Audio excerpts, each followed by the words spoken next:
Imagine a teenager who never wanted to stand out, a quiet black boy, traveling alone in first class, his biggest wish to blend in and enjoy the seat he earned. But what happens when silence isn't enough to protect your dignity? What would you do if the very people meant to ensure your comfort looked straight through you? Would you speak up, or let the world move on?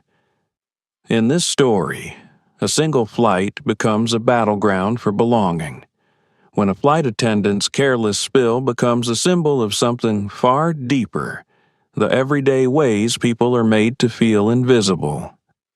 Why did no one speak up? What hidden stories do we all carry in our silence? And how much power does it take sometimes just a single text message to make the whole system stop and pay attention?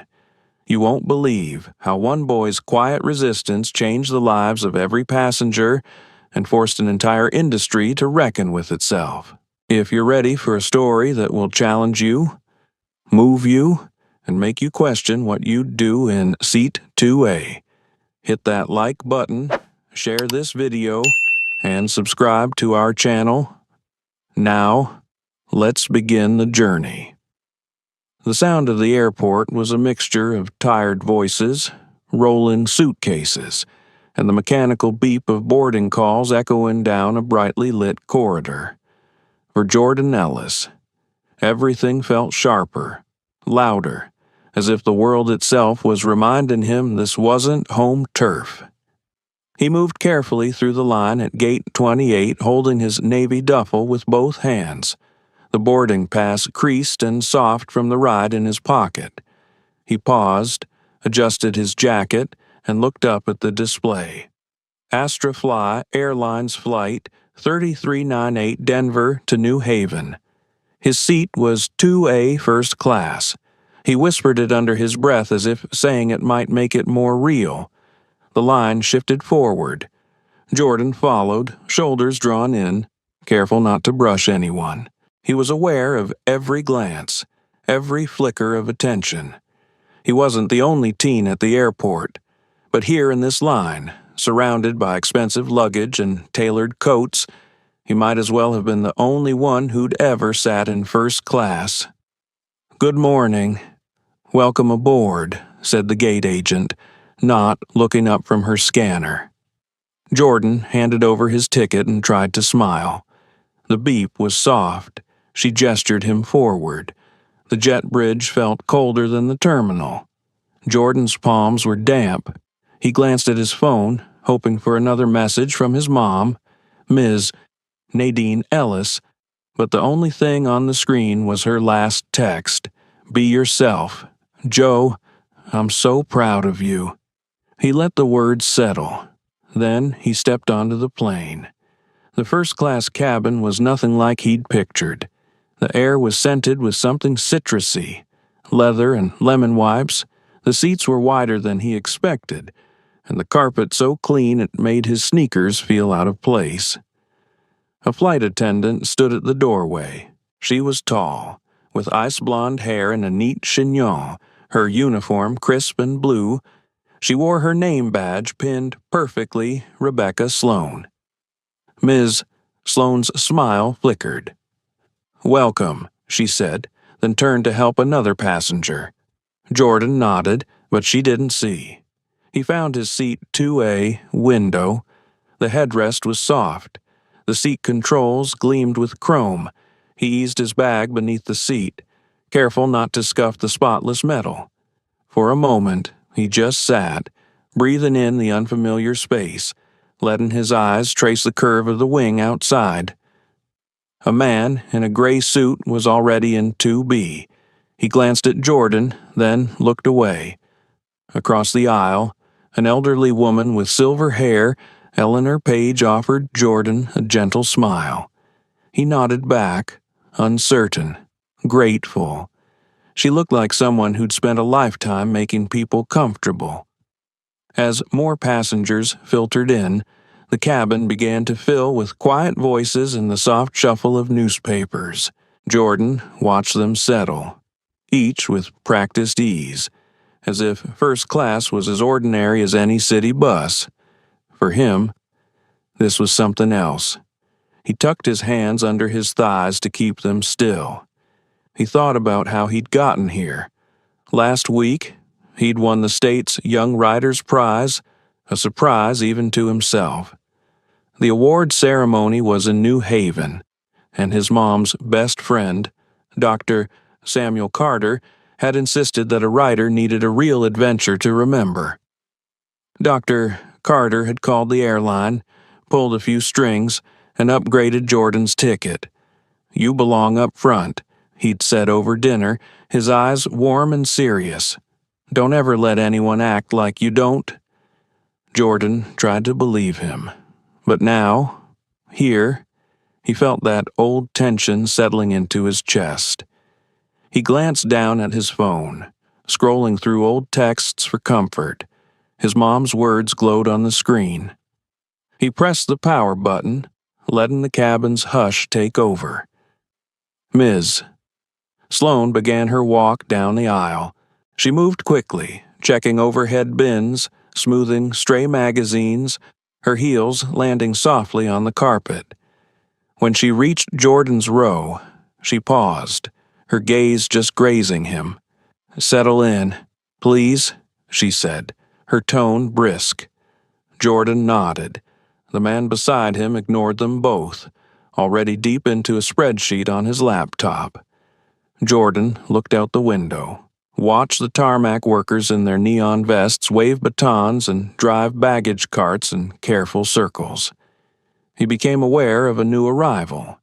Chris Nguyen, a younger flight attendant, came down the aisle with a welcoming smile and a stack of menus. He stopped by Jordan's seat. "Good morning, sir. Would you like a breakfast menu?" Chris's voice was gentle, not forced. Jordan blinked, surprised, and took the menu. "Thank you." Chris smiled again before moving on.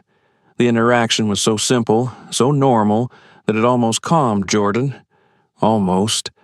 A few rows back, Jordan could hear a woman complaining quietly about her seat. "It's not by the window, ridiculous," she muttered, her voice sharp.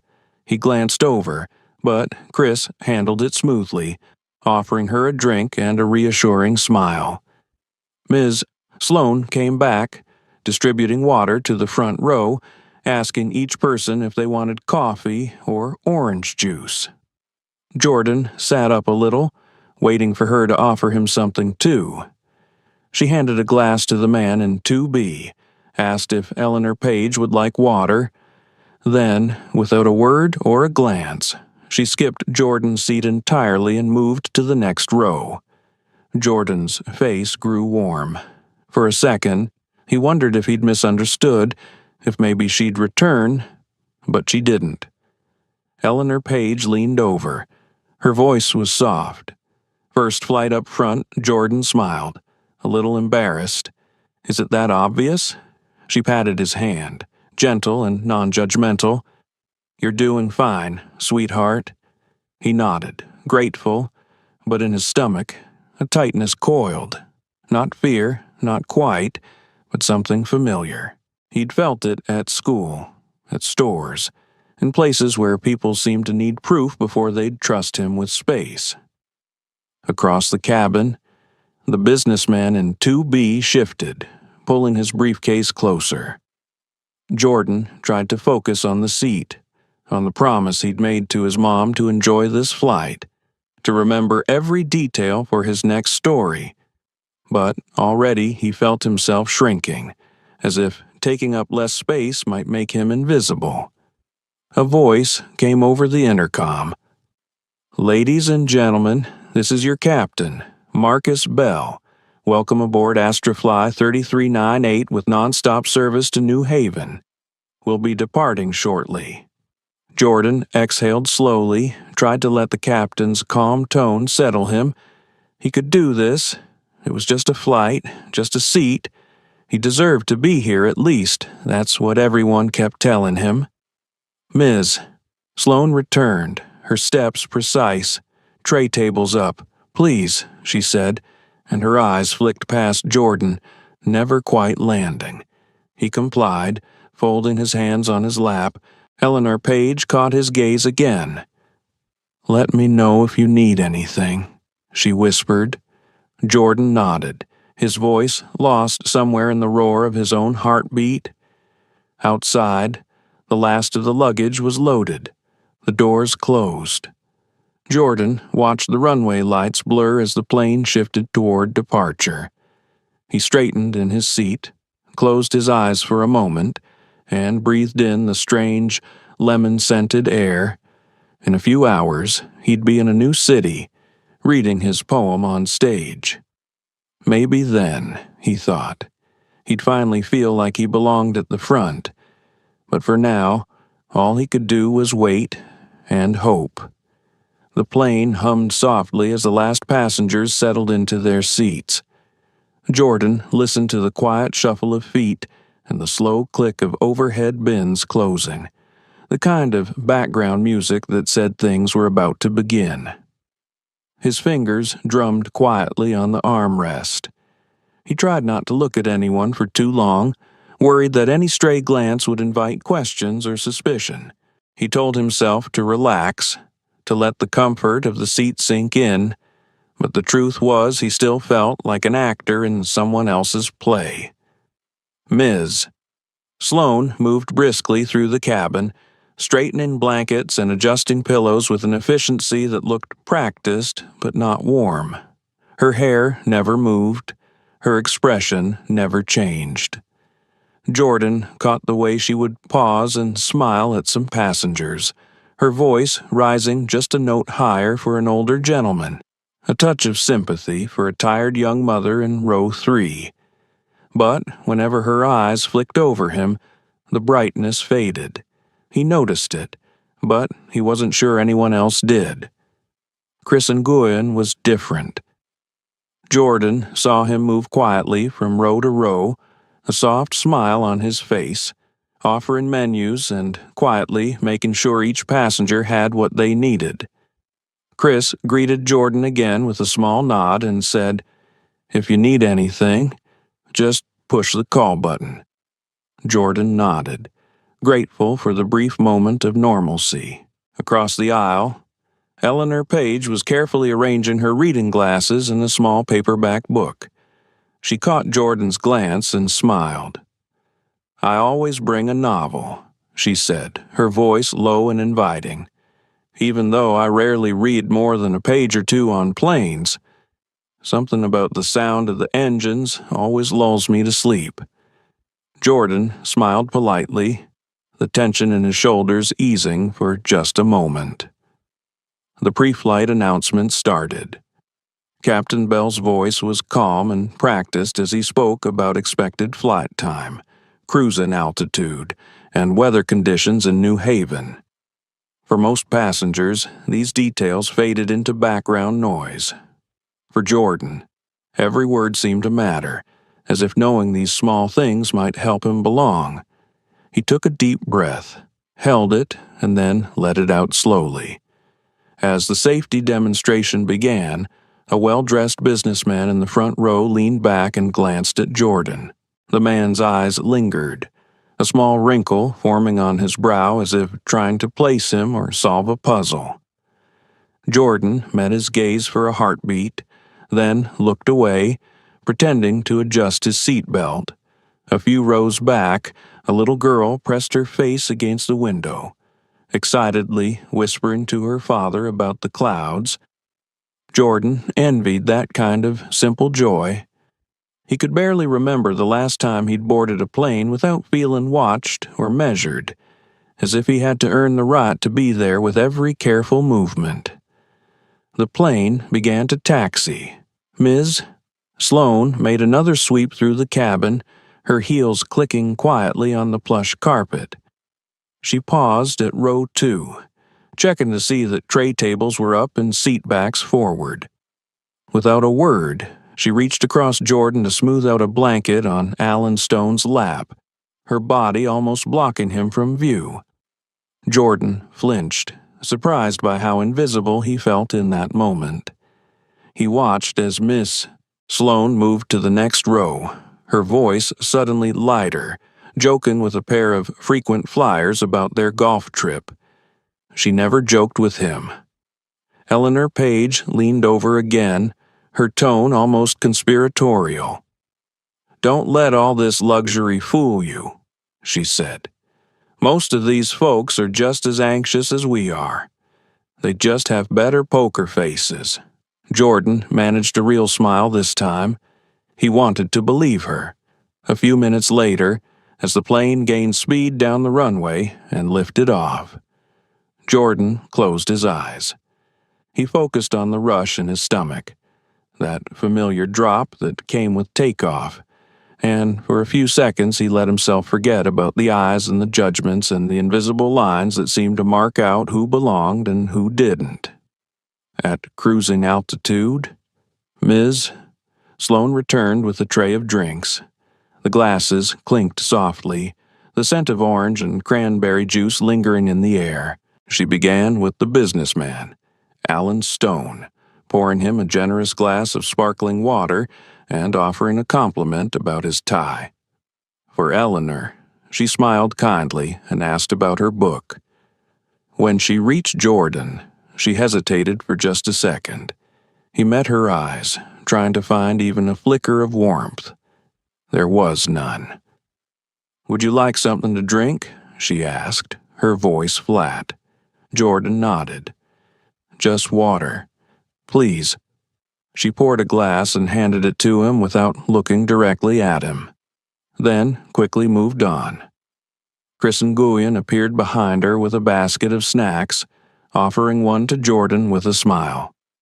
"Pretzels or almonds?" Chris asked. "Pretzels, thank you." Jordan tried to relax, holding on to the small acts of kindness that seemed to come only from the young attendant. Across the aisle, Jessica Lee, a woman in her early 30s, adjusted her laptop and looked over at Jordan with curiosity. "Headed home or headed to something new?" she asked. Jordan hesitated, then answered. "Going to a poetry competition." Jessica's eyes lit up. "That's amazing. What's your poem about?" Jordan hesitated, always careful not to overshare, then simply said, "Belonging, I guess." Jessica nodded, understanding more than she let on. "We all spend our lives searching for that, don't we?" The conversation was brief but meaningful. Jordan realized how rare it was for someone to see him as something other than a question mark. As Jessica turned back to her work, Jordan opened his backpack and pulled out his own battered notebook, flipping through pages covered in neat handwriting and ink blots. As meal service began, the division between first class and the rest of the plane felt even sharper. White tablecloths appeared, menus were handed out, wine was offered. "Ms." Sloane moved from seat to seat, her attention a currency she distributed carefully. Jordan noticed how the businessman received 2 options for appetizers, while he was handed one with a simple chicken or vegetarian.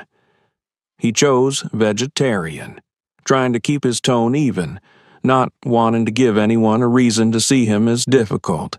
When the food arrived, it was placed carefully in front of Alan, then Eleanor, and finally, with a small sigh, "Ms." Sloane set Jordan's tray down with the faintest clatter. No words, no eye contact. Eleanor Page noticed. She gave Jordan a questioning look, but he shook his head, not wanting to make a scene.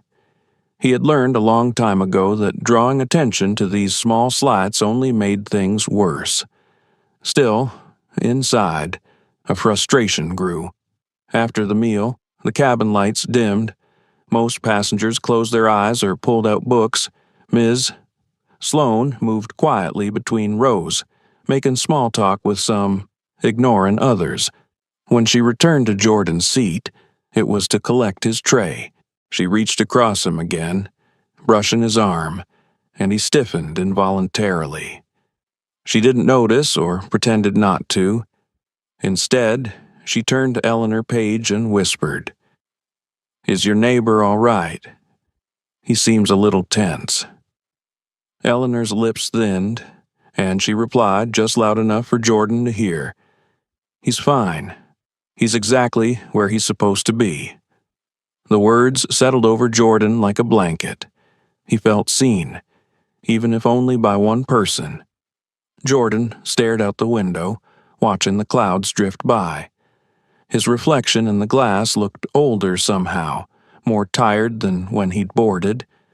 He wondered what his mom would say if she were here, what Dr. Carter would advise. Probably to hold his head high, not to give in to frustration. But, as the hours stretched on, he couldn't shake the sense of being tested, of every action being weighed. At one point, as he got up to use the restroom, a passenger in row 4 stopped him. "Excuse me," the woman said, her tone sharp. "Are you sure you're supposed to be up here?" Jordan blinked, taken aback. "Yes, my seat is 2A. She looked skeptical, but, after a beat, let him pass. When he returned, Chris was waiting near his seat, a reassuring presence. "Everything okay?" Chris asked quietly. Jordan nodded, but inside he wasn't sure. Back in his seat, Jordan tried to write, but the words wouldn't come. He found himself replaying every interaction, wondering if he'd done something wrong, if maybe he really didn't belong. The lines that divided first class from the rest of the plane weren't as sharp as the lines that divided who felt welcome and who didn't. As the plane cruised through the night, Jordan pressed his forehead to the window and let the cold seep into his skin. The sky outside was endless, dark, and silent. Somewhere far below, the world moved on, uncaring. Up here, in seat 2A, he was just a boy with a notebook, trying to carve out a space for himself in the air. In the quiet, he whispered to himself, "You're supposed to be here." He said it again, softer this time, as if the words themselves might build a wall strong enough to keep the doubts away. But even as he repeated them, he wondered if anyone else on this plane believed it. He closed his eyes and tried to rest, but the lines he couldn't see kept him awake. Clouds drifted outside the window, pale gold in the afternoon sun, as Jordan tried to lose himself in the view. But the comfort was temporary. His mind kept wandering back to each small interaction, each sideways glance or unspoken question. The soft rumble of the engines was a background to his thoughts, a reminder that up here there was no escape, nowhere to blend into the crowd. You were seen or you weren't, and sometimes being seen was the hardest part. The cabin had settled into a familiar rhythm. Passengers in first class leaned back in their seats with the relaxed confidence of frequent flyers, requesting another glass of wine or a warm towel. Ms. Rebecca Sloane glided from row to row, a polished figure in navy blue, her smile brightening for some and barely flickering for others. She checked on the businessman Alan Stone, pausing to discuss the latest stock market news, and she bent down to chat with a mother and her toddler near the back of the cabin, her voice growing softer and sweeter. When she reached Jordan's row, something in her posture changed. The warmth faded, replaced by a brisk efficiency. She looked past him to the window, adjusting the shade as if he weren't there at all. Jordan felt his pulse skip. He wondered if maybe he was imagining things, if perhaps she was just tired, or if he was just too sensitive, reading too much into every small slight. Chris and Goyen moved down the aisle with a tray of drinks, quietly refilling glasses and offering gentle words to passengers. Chris had a way of making even the smallest gesture feel like an act of care. When he reached Jordan, he leaned in and asked, "Would you like anything else? Mr. Ellismore pretzels, maybe some juice." Jordan managed a small smile, grateful for the kindness. "Cranberry juice, please. Thank you." Chris nodded, then disappeared toward the galley. A few minutes later, Ms. Sloane returned, this time balancing a tray crowded with drinks and napkins. Her steps were quick and deliberate, her jaw set. She moved down the row, stopping to pour sparkling water for Alan Stone, handing Eleanor Page a cup of tea with a gentle touch. Jordan sat up a little straighter, brushing invisible crumbs from his tray table, determined to meet her with the same calm composure he'd practiced all his life. When she arrived, Ms. Sloane didn't look at him. She barely paused. Her hand reached across the tray, searching for the right glass. In that small, careless motion, something shifted. The edge of the tray dipped, and before Jordan could react, a full glass of cranberry juice tipped and spilled, its contents rushing in a cold, sticky wave across his lap, soaking his pants, his shirt, and the notebook in his hands. For a split second, the whole world seemed to freeze. The sound of the ice cubes hitting the tray, the sharp intake of breath from the row behind, the jolt of cold against his skin, all of it happened at once, and then time snapped back into place. "Oh, dear." "Ms. Sloane said, her voice high and theatrical. "I'm so sorry." But she didn't meet his eyes. She set the tray down, grabbed a handful of napkins, and placed them with a soft thud on his tray table. "Here, you'll want to clean that up before it stains." Jordan looked down at his hands, the juice dripping from his fingers, pooling on the edge of his ruined notebook. The red stain spread across the pages, turning his careful handwriting into a blurred mess. His cheeks burned with embarrassment. He reached for the napkins, trying to mop up the mess as best as he could, but the juice had already soaked through the fabric. Alan Stone glanced over, his face impassive, before turning back to his phone. Eleanor Page leaned toward Jordan, her voice a gentle hush. "Let me help you with that." She handed him a clean handkerchief, her hands steady. Jordan shook his head, mumbling a quiet "thank you" as he tried to regain his composure. Ms.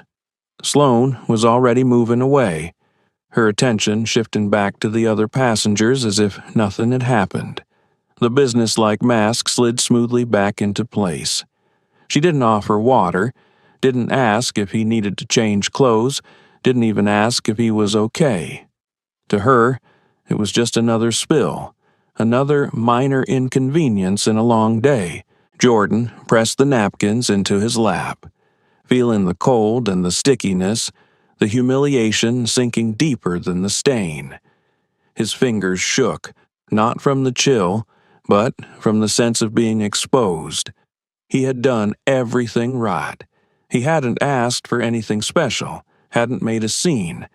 And yet, here he was soaked, uncomfortable, and alone. A few rows back, Chris Nguyen noticed the commotion. He paused, concern etching his face, but Ms. Sloane caught his eye and shook her head with the faintest warning. Chris hesitated, then moved on, his expression troubled. Jordan sat perfectly still, trying not to let the emotion show. The world had gone back to normal as quickly as it had changed. The businessman was back to reading emails. The little girl near the window was giggling at her father's attempts to draw a cartoon. Even Eleanor Page, for all her kindness, eventually settled back into her book. Jordan looked at his hands, stained red. He thought of texting his mom. But what would he say? That he'd been treated like he didn't belong, even when he did nothing wrong, that he wished he could disappear.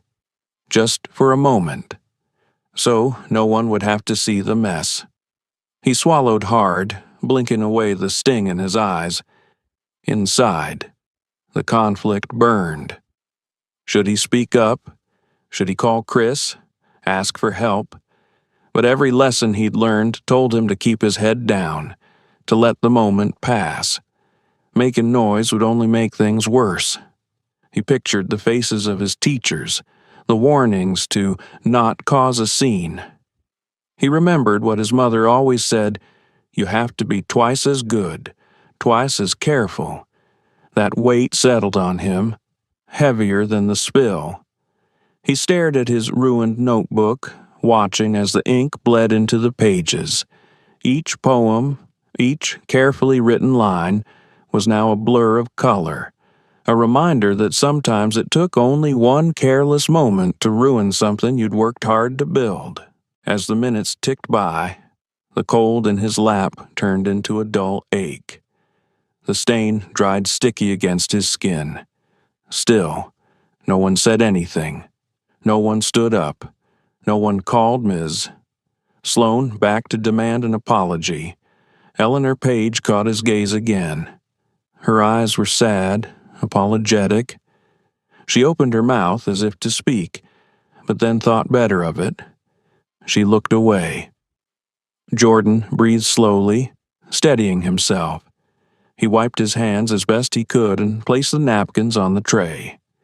He wanted to be invisible. He wanted to shrink so small that no one could see him. But, at the same time, he wanted to stand up and demand respect. The tension inside him grew tighter, a silent scream trapped just beneath his skin. He watched Ms. Sloan in the galley, laughing softly with another attendant. She never once glanced in his direction. Chris Nunuyan came by a few minutes later, whispering, "Are you okay?" Jordan nodded, even though it wasn't true. He remembered Dr. Samuel Carter's advice, spoken quietly one afternoon in the Ellis family kitchen. "If anyone ever makes you feel small," he'd said, "don't let them keep you there. Sometimes the hardest thing is knowing when to speak up." Jordan looked at his phone, hesitating. The temptation was there to send a message, to reach out for help. But he hesitated, afraid of being the problem, of making things worse. What if they said it was just an accident? What if people blamed him for drawing attention? He wiped his hands again and sat back, trying to focus on the rumble of the engines, the quiet drone that meant everything was still moving forward, even when he felt stuck. As the sky darkened beyond the window, Jordan realized he had a choice. He could stay silent, let the moment pass, or he could do anything to claim back a bit of his own dignity. For now, he sat quietly, letting the cold fade, but inside he was anything but calm. Jordan pressed his back into the seat, willing his body to relax, but the sticky cold of cranberry juice clung to his skin, and the embarrassment still radiated from his chest. He stared at the window, the landscape of clouds drifting below, wishing he could dissolve into the sky. The more he tried to become invisible, the more present the discomfort became. He shifted slightly, but the dampness made the fabric tug at his leg and side, reminding him with every move of what had just happened. For a while, the cabin felt silent, though in reality, the background noise of conversation, rustling newspaper, and the hum of engines filled the air. Jordan heard it all through a kind of fog. When he looked up, Ms. Sloan was already chatting with a couple in row 3, her voice pitched bright and pleasant as if nothing had happened at all. Every so often, she'd throw a quick glance in his direction, as if to check whether he'd caused any trouble or started a commotion. But Jordan's stillness was absolute. Across the aisle, Eleanor Page's attention kept drifting from her novel to Jordan. She wanted to say something. He could feel it. There was a tension in her posture, a gentle pressing of lips, the way her thumb paused against the edge of her book. She finally leaned over, "Are you all right, dear?" The question was so simple and so genuine that it almost broke the spell. Jordan looked down, forcing a smile, and nodded. "I'm fine. I just wasn't expecting a cold shower up here." He tried to joke. She didn't laugh. Instead, Eleanor placed her hand softly over his. "You didn't do anything wrong. Remember that, all right?"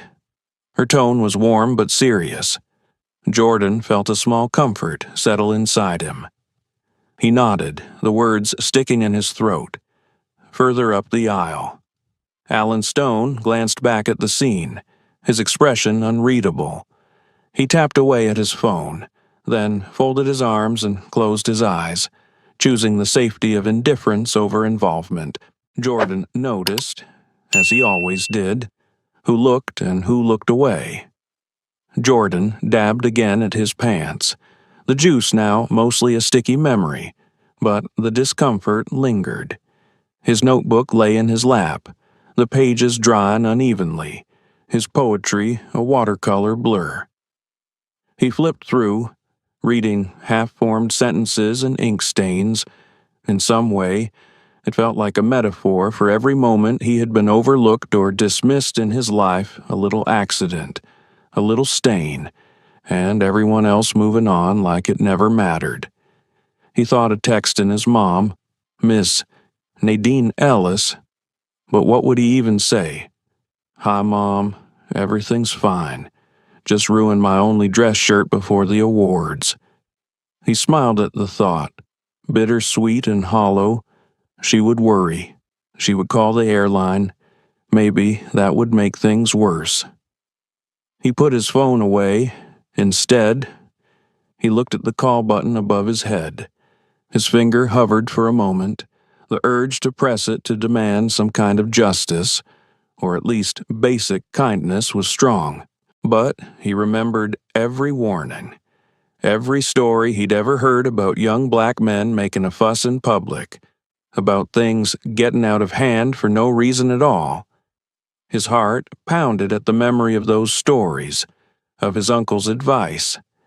Sometimes the safest thing you can do is stay quiet and keep your head down.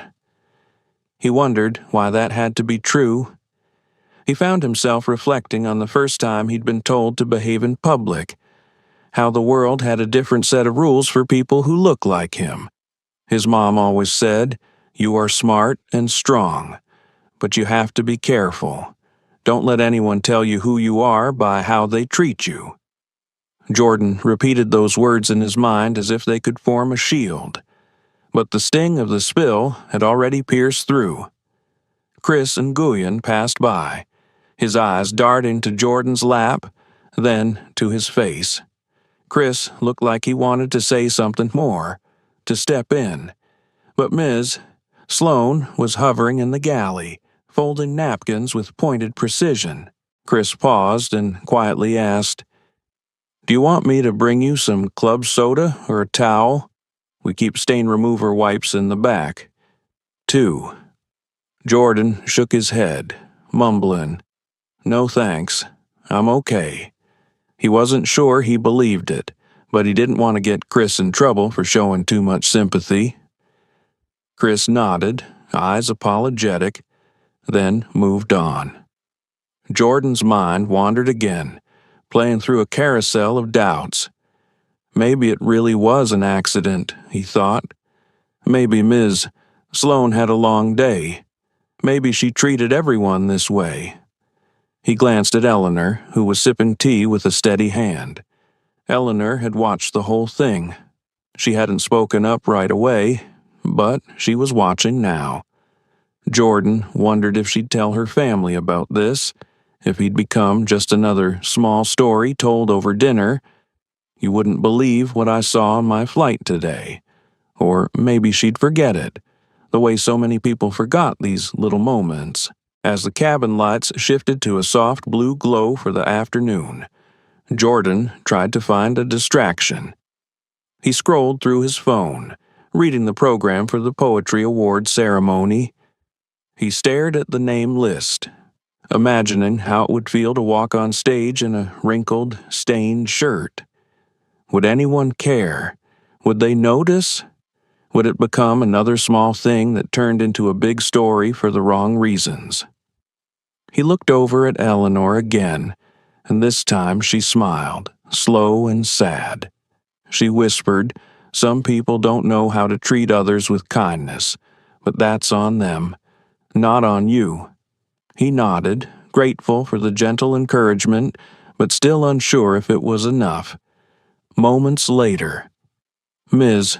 Sloane returned to check on the rest of the cabin, her posture rigid and professional. She glanced at Jordan, her expression unreadable. He felt her eyes pass over him, searching for any sign of complaint, any reason to report him as a disruption. But Jordan just looked down at his lap, hands folded, the perfect image of quiet compliance. He wanted to say something. He wanted to make her look him in the eye and see the hurt, the small injustice, but the words tangled inside his throat. Instead, he focused on the sound of the engines, the vibration of the plane, the way the light flickered on the seat in front of him. For the next half hour, Jordan retreated into himself. He replayed the scene over and over. He thought about his poetry, the way he tried to use words to carve space for himself, to name the things others ignored. Maybe, he thought, this was just another story, another line in the notebook. Maybe that's all he would ever get from it. A few minutes before the meal service, a different flight attendant, a woman with dark eyes and a calm presence, appeared at his side. Jordan recognized her as Aliyah Safar, the purser. She spoke softly. "Can I get you a fresh shirt from the supply closet? We sometimes keep extras for emergencies." Her kindness startled him. Jordan hesitated, shook his head. "Thank you, but I think I'll be all right." She nodded, understanding more than he said. "If you change your mind, just let me know." When she left, Jordan felt a small ripple of relief. At least someone had noticed, had cared enough to offer help. He wondered if Ms. Sloane would be annoyed at Aliyah for overstepping. The rules of the air seemed invisible, but he could feel them everywhere. Who could speak? Who should stay silent? Whose comfort mattered most? Meal service began again, and Ms. Sloane returned with a tray. This time, she set Jordan's meal down with practiced indifference, never meeting his eyes. He looked at the food but barely tasted it. Every bite felt like a reminder that he was here on borrowed time, that any mistake might be the one that got him noticed for the wrong reason. Eleanor Page ate quietly, every now and then glancing at Jordan, her gaze gentle and protective. She finally spoke, her voice soft enough that only he could hear. "I've been flying for 50 years. I've seen the best and the worst of people in these seats. You have more grace than most. Don't ever forget that." Jordan smiled, a real one this time. "Thank you," he said, meaning it. The meal passed in silence. Jordan found himself growing tired. He let his eyes close for a few minutes, drifting in and out of light sleep, haunted by the memory of the spill and the sense of being both seen and ignored. When he woke, the cabin was quiet. Chris had dimmed the lights, and Eleanor was napping, her book closed on her lap. Jordan stared at the ceiling, feeling the thrum of the engines deep in his chest. He wondered how many people on this plane had ever felt this kind of invisible weight, how many had learned to carry it without complaint. He looked at his phone again, thumb hovering over Dr. Carter's contact. The urge to reach out, to say what had happened, to let someone else hold the burden for just a moment, was strong. But he hesitated, uncertain. Would Dr. Carter tell him to stay quiet, Or would he say it was time to be heard? Jordan breathed deeply, his hands finally steady. He looked out the window at the endless sky, searching for a sign, any sign that he was doing the right thing. The clouds below stretched for miles, their shadows drifting across the earth. Jordan wondered what it would feel like to soar above it all, free of the lines and the stains and the rules that seemed to hold him down. For now, he waited, silent but restless, somewhere in the hush of the cabin. A decision was taking shape. Jordan didn't know what he would do next, but he knew that staying invisible wouldn't make the hurt go away. And maybe, just maybe, it was time to take up a little more space. Jordan sat in the soft half-light of the first-class cabin, feeling the pressure building inside him, every muscle tense beneath his borrowed dress shirt. The plane was quiet except for the gentle clatter of cutlery and the soft rustle of newspapers, but inside his mind, a storm was gathering. He kept replaying the moment of the spill, the look on Ms. Sloane's face, the sharp sting of being dismissed. The memory swelled, then receded, then swelled again, like a bruise you can't ignore. He tried to distract himself by watching the clouds again, but the reflection in the glass showed the streaks on his shirt and the way his shoulders were slightly hunched, as if he could shrink from view. He felt both exposed and invisible at once. When he closed his eyes, he heard again his mother's voice, gentle but insistent. "You belong wherever you go. Joe, you don't have to disappear for anyone." He let those words echo through him, an anchor in the shifting sea of doubt. Eleanor Page woke from her nap and adjusted her glasses. She smiled at Jordan and offered a small chocolate from her purse, like a grandmother easing a child's worries. "Thank you," he whispered, the sweetness a brief comfort. For a while, they sat in companionable silence, the rhythm of travel smoothing the edges of the moment. But beneath that calm, Jordan's mind spun. He remembered the way Ms. Sloane had glanced at him, the coldness in her tone, and the way the others had looked away, choosing not to get involved. He had learned to let small things go, to tell himself they were accidents, nothing personal. But sometimes, like now, the sum of all those moments was too much to ignore. He looked at the napkins still piled on his tray, sticky with dried juice. He looked at his ruined notebook. He felt the sting of the stain, not just on his clothes, but on his confidence, his sense of place in the world. He wished for a moment he could be someone else, somewhere else, untouched by the weight of judgment. Chris Nguyen appeared again, clearing trays and offering coffee refills. He paused by Jordan's seat, his voice just above a whisper. "If you need to change, let me know. We do have extra shirts in the supply closet." Jordan shook his head, giving Chris a grateful look. Chris didn't move on right away. He hesitated, then leaned in. "For what it's worth, I saw how she treated you. That's not how it's supposed to be. I'll make a note for the report."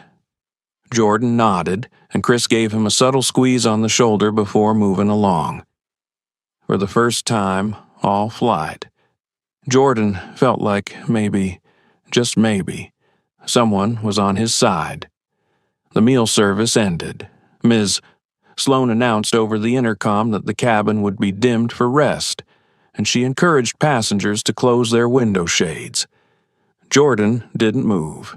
He stared straight ahead, gripping his phone tightly. The urge to say something, to do something, had reached its breaking point. He scrolled to Dr. Samuel Carter's name. Dr. Carter had been there for Jordan and his mother after his father passed, helping them navigate everything from scholarships to scholarships, always steady and unflappable. Carter's words still rang in Jordan's mind.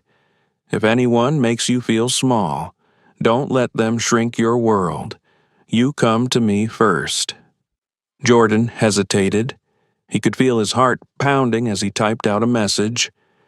The words were simple but heavy with everything he couldn't say out loud. Dr. Carter, I'm on the plane. The flight attendant spilled juice on me. Didn't apologize, just told me to clean it up. It wasn't an accident. He hovered over the send button, questioning himself. Was he making too much of it? Was it really worth telling someone? But then he remembered the look on Ms. Sloane's face, the way she skipped him in service, the way she moved around him as if he didn't exist. He remembered the stories Dr. Carter had told him, the battles he'd fought for other kids in schools and public spaces, the way silence had always been the greatest ally of injustice. Jordan pressed send. The message whooshed away, and Jordan set the phone down, hands trembling. The act of reaching out felt both frightening and relieving. It was like opening a window in a room that had grown too small. A few minutes passed. Jordan tried to read, tried to pretend he was only thinking about his poem. But every sound in the cabin felt amplified. His phone buzzed softly. He glanced down, heart leaping. The message was from Dr. Carter. Did she do it on purpose? The text read. Jordan's hands shook as he typed his reply. She didn't look sorry. She ignored me before that, too. No one else got treated like that. The response was almost instant. Flight number Jordan quickly checked his boarding pass. Fingers still sticky. Astra Fly 3398. He added the gate number, feeling the reality of the moment harden in his chest. There was a longer pause, then Dr. Carter's final reply. Stay in your seat. Don't talk to her again. I'll handle it. Jordan stared at the words, both reassured and anxious. He trusted Dr. Carter completely. But now there was no turning back. The message was out there. He couldn't pretend nothing had happened. The rest of the cabin had no idea that a small act of courage was unfolding quietly in seat 2A. Ms. Sloane continued her rounds, her professional smile never slipping. Alan Stone scrolled through his phone, unfazed. Jessica Lee worked on her laptop, earbuds in. Eleanor Page watched Jordan carefully, sensing the undercurrent of tension. Up in the cockpit, Captain Marcus Bell had just finished his safety checks when a call from the ground came through his headset. The voice on the other end was calm but firm. Captain Bell, hold your position. Do not taxi. FAA is placing a compliance hold on your aircraft. Effective immediately. A passenger concern has been escalated internally. Captain Bell was a man who had seen almost everything in his decades flying commercial routes. Delays for weather, emergencies, maintenance, you name it. But a direct FAA compliance hold before takeoff was something he had only heard about in training scenarios. He responded with a simple, understood, and glanced at his co-pilot, Brent, whose eyes were wide. No announcement went out at first. The engine stayed quiet. The sense of anticipation in the cabin was subtle but growing. People glanced at their watches. Some sighed. Others began to speculate quietly. Jordan noticed the shift before anyone else. The crew grew restless, consulting quietly at the galley. Chris Nyan made a quick pass through the cabin, checking on passengers, then disappeared behind the curtain. Ms. Sloane's eyes narrowed when she saw Chris whispering to another attendant, but she kept her smile in place. Eleanor Page leaned toward Jordan and asked softly, "Is something going on?" Dear Jordan shook his head, unsure what to say. He looked out the window, trying to calm his breathing. He watched as the airport tarmac glowed under the afternoon sun. Planes landing and taking off in a rhythm that seemed both comforting and out of reach. His own plane, though, was frozen in time, a liminal space between sky and ground. At the front of the cabin, Ms. Sloane approached the cockpit with quick, controlled steps. She rapped softly on the door, her expression tight. The captain emerged for a moment, listened to her low questions, and simply shook his head. She returned to the galley, her face pale. Jordan's phone buzzed again. This time, it was a short message from Dr. Carter. "I've notified the FAA's Civil Rights Office. You don't have to do anything else, just wait." For a moment, Jordan felt the full weight of the moment settle over him. He hadn't shouted. He hadn't caused a scene. But his voice, delivered in silence through a single text, had already shifted the balance of the entire flight. All he could do now was wait and trust that this time, someone was truly listening. In the strange stillness that filled the cabin, time seemed to slow. Jordan felt it in the way the light slanted through the windows, catching flecks of dust that floated in the air. For the first time since he'd boarded, he noticed how tense the space had become. The usual energy of departure, the hustle, the anticipation had shifted into a restless waiting. The hum of idle conversation faded as people grew aware that something was not quite right. Jordan kept his gaze forward, his hands folded tightly in his lap. He tried to look calm, but inside, a nervous tremor raced through him. It was a familiar feeling, the sensation that something big was happening just beneath the surface. His phone lay face down on his tray table, the last message from Dr. Carter echoing in his mind. "Stay in your seat. Don't talk to her again. I'll handle it." At first, most passengers noticed nothing unusual.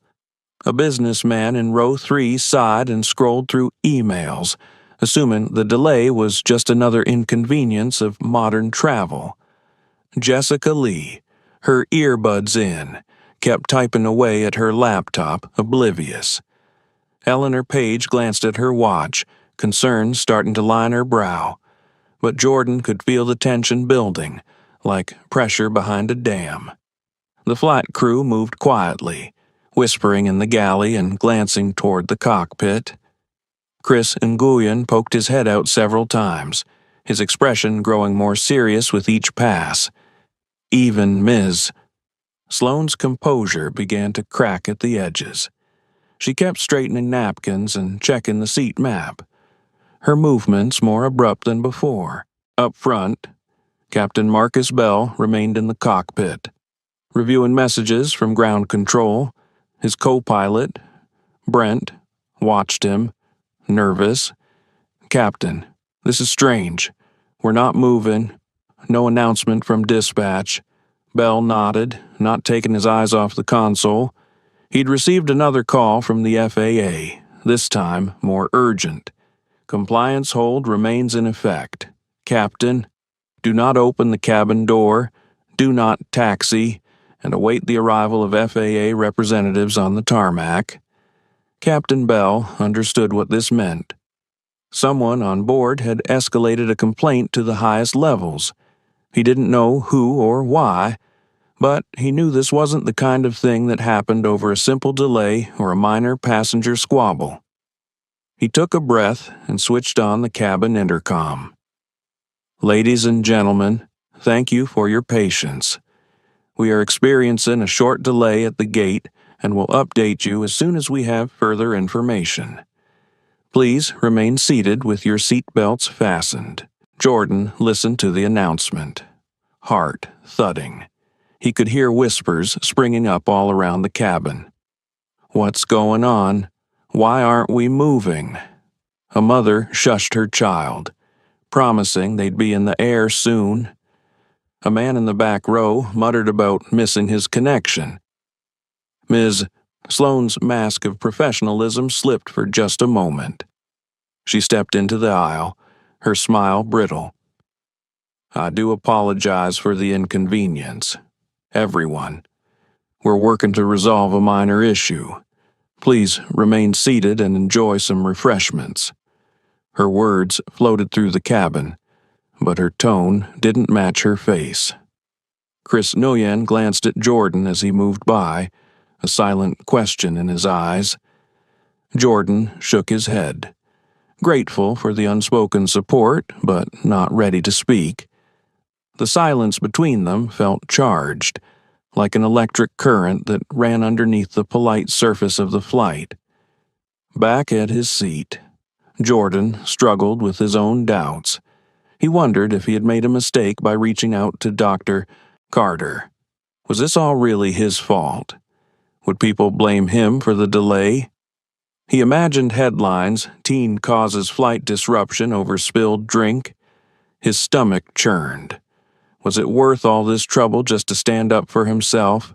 Would anyone actually believe him as these thoughts spun through his mind? He caught a glimpse of Eleanor Page watching him. She must have read the worry on his face, because she reached over and gave his hand a gentle squeeze. "You did the right thing," she whispered. "Don't let them make you feel otherwise." Jordan nodded, but his mind was tangled in knots. He thought of the times at school when teachers had dismissed him, or the way store clerks sometimes followed him through aisles, all because they made assumptions about who he was. He remembered how Dr. Carter had taught him to hold his ground, but the lesson always felt heavier in practice. A movement at the front of the cabin drew his attention. Ms. Sloane was standing near the cockpit, speaking quietly with Aaliyah Safar, the purser. Their faces were tense, voices hushed. Jordan couldn't hear the words, but the urgency was clear. "Ms." Sloane's eyes darted toward Jordan, then quickly away. Aaliyah nodded, then disappeared into the galley. Meanwhile, Chris returned with a tray of water and quietly offered Jordan a fresh napkin. This time, his voice was even softer. "If anyone asks you questions, just tell the truth." "Okay." Jordan looked up, surprised. "Did you hear something?" Chris shook his head. "Not really, but I can feel something's about to happen. Just don't be afraid." Jordan took a slow breath. He felt both exposed and cared for, a confusing mixture that made his throat tighten. The minutes stretched on. People started to grow restless. Alan Stone, the businessman, finally put down his phone and rang the call button. "Ms." Sloane appeared, her smile forced. Any word on departure, he asked, his tone brisk. "Not yet. Mr. Stone, we appreciate your patience," Ms. Sloane replied, then hurried away. Near the rear of the plane, a few passengers began speculating about a security issue. A rumor spread that there was a technical problem with the jet bridge. No one guessed the real reason. Back up front, Captain Bell's radio crackled again. "This is FAA operations. Compliance officer arriving at your aircraft in 10 minutes. Please prepare to remain at the gate." Bell relayed the message to his crew, instructing them to keep the cabin calm and maintain order. The sense of anticipation was almost unbearable. Jordan's phone buzzed once more. Dr. Carter had written, "The FAA is involved now. Everything you told me will be reviewed. You're not alone." Jordan read the message again and again, his hands shaking, feeling a surge of relief but also new anxiety. This was bigger than him now. Ms. Sloane walked past his row, her eyes lingering for a fraction of a second longer than before, her lips pressed together. And for the first time, Jordan saw something like worry flicker across her face. He wondered if she realized just how much things had changed. A few minutes later, the cabin phone rang, and Ms. Sloane answered, nodding quickly as she listened. When she hung up, she approached Aaliyah and Chris, her voice urgent but low. "There's a compliance officer coming on board. They'll want to speak to the crew and to passengers. Be ready." Chris shot a quick glance at Jordan, his concern obvious. Aaliyah nodded, her expression unreadable, but her eyes flickered to Jordan as well. As the reality settled over the cabin, Jordan felt a shift in himself. The feeling of powerlessness began to ebb, replaced by a quiet determination. He wasn't sure what would happen next, but for the first time, he wasn't ashamed. He was just tired of pretending that these small slights were nothing, tired of shrinking to fit the comfort of others. Passengers began to notice the flurry of activity at the front. Whispers darted back and forth. "Why is the captain talking to the flight attendant so much? Are we in trouble?" Someone wondered aloud if they would miss their connecting flight. The mood, once bored and complacent, was now tense and buzzing with speculation. As the compliance officer's arrival drew near, Jordan felt a strange sense of calm. He glanced at Eleanor Page, who offered him a nod of reassurance. "You're not alone," she mouthed. Jordan looked down at his hands, still stained faintly pink from the juice. He traced the lines of his palm, remembering every moment that had brought him here. He didn't want to be the center of attention. He never had, but sometimes the world left you no choice. A few seats away, Ms. Sloane pressed her hands together, staring straight ahead. For the first time since boarding, she looked unsure, even afraid. Jordan sat straighter in his seat, his chest rising with a steady breath. Whatever happened next, he knew one thing for certain: he would not let himself disappear. The minutes ticked by, and the pressure in the cabin built higher. Outside, Jordan saw a black SUV pulling up next to the jet bridge. Two uniformed figures stepped out, their presence unmistakable even from a distance. The moment of reckoning had arrived. When the compliance officers finally arrived, the cabin fell into a hush that was different from ordinary travel silence. This time, it was the stillness of an audience about to witness something that would change the story for everyone in the room. Jordan watched through the first-class window as the black SUV idled on the tarmac. Two figures emerged, one in a Navy suit and another in a crisp FAA uniform. They walked with calm purpose to the jet bridge. Their presence alone shifted the gravity of the cabin, and even those passengers who had been grumbling or ignoring the delay began to sit a little straighter, their gazes darting toward the front. The cabin door clicked open, letting in a cold draft and a ripple of curiosity. Chris Nguyen, standing near the galley, quickly straightened his tie and gave Jordan a look of encouragement. Ms. Sloane hovered at the front, her mask of confidence fraying at the edges.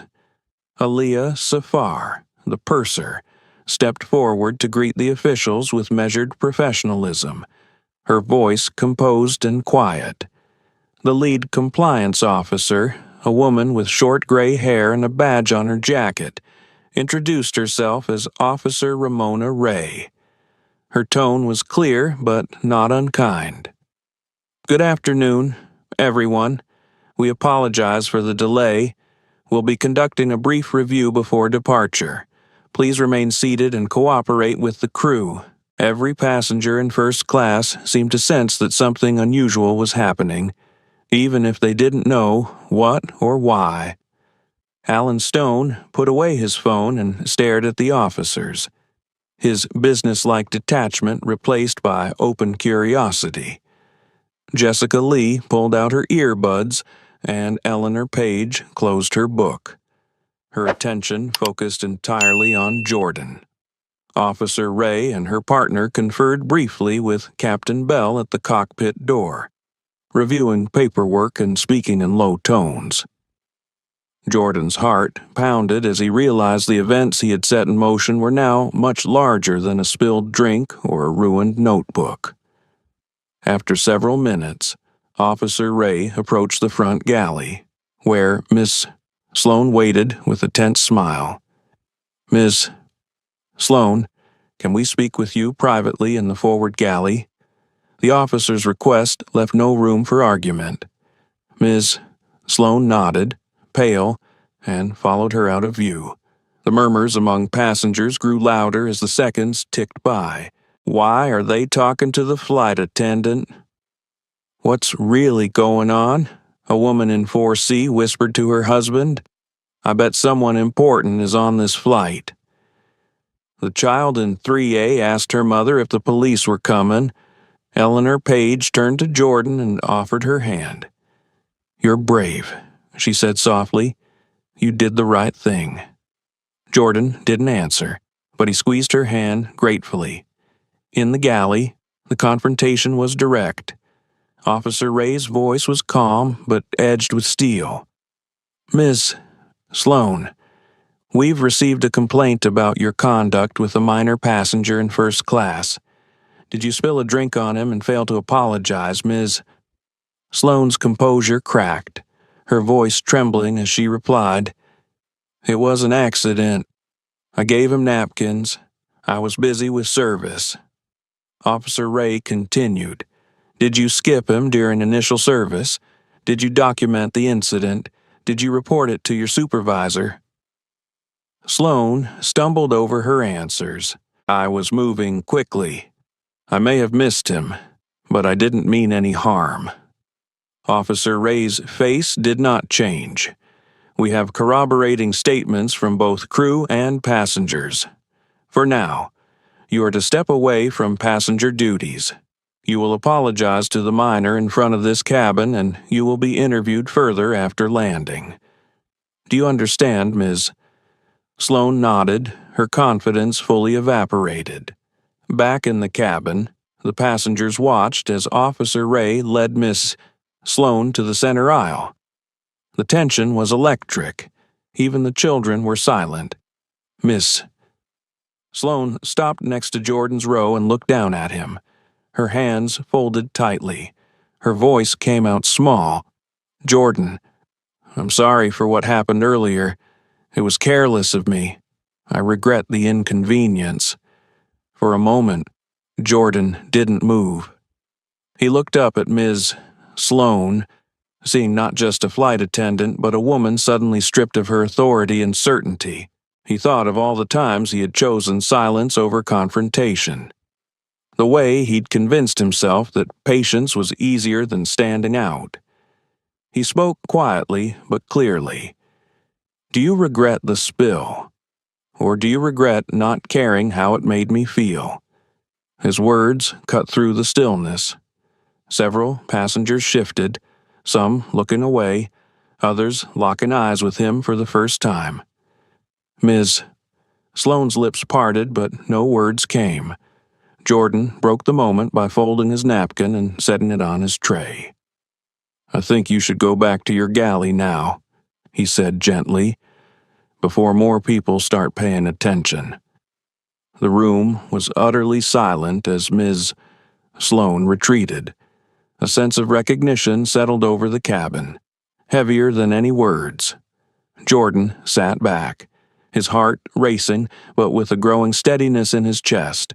For once, he had not let himself disappear. Officer Ray gave him a nod of respect. "Thank you, Mr. Ellis. You handled that with dignity." She turned to the cabin. "Thank you for your patience and your understanding. We will continue our review and resume the flight shortly." As the officers moved to the front of the plane, Eleanor Page squeezed Jordan's shoulder. "I hope my grandchildren are half as brave as you," she said with a gentle smile. Jordan managed a small smile back, the tension easing, replaced by a new kind of energy. He glanced at Chris and Yin, who nodded his approval from the galley, and at Aliyah Safar, whose face showed pride and relief. Even Alan Stone gave him a brief, respectful nod. Jessica Lee caught his eye and mouthed, "Thank you." Passengers began to whisper again, but the conversation had changed. It wasn't about the delay anymore. It was about what they'd witnessed a teenager who had stood his ground, not with anger or outrage, but with quiet resolve. The compliance officers finished their discussions with the crew and prepared to leave. Officer Ray stopped at Jordan's seat one last time.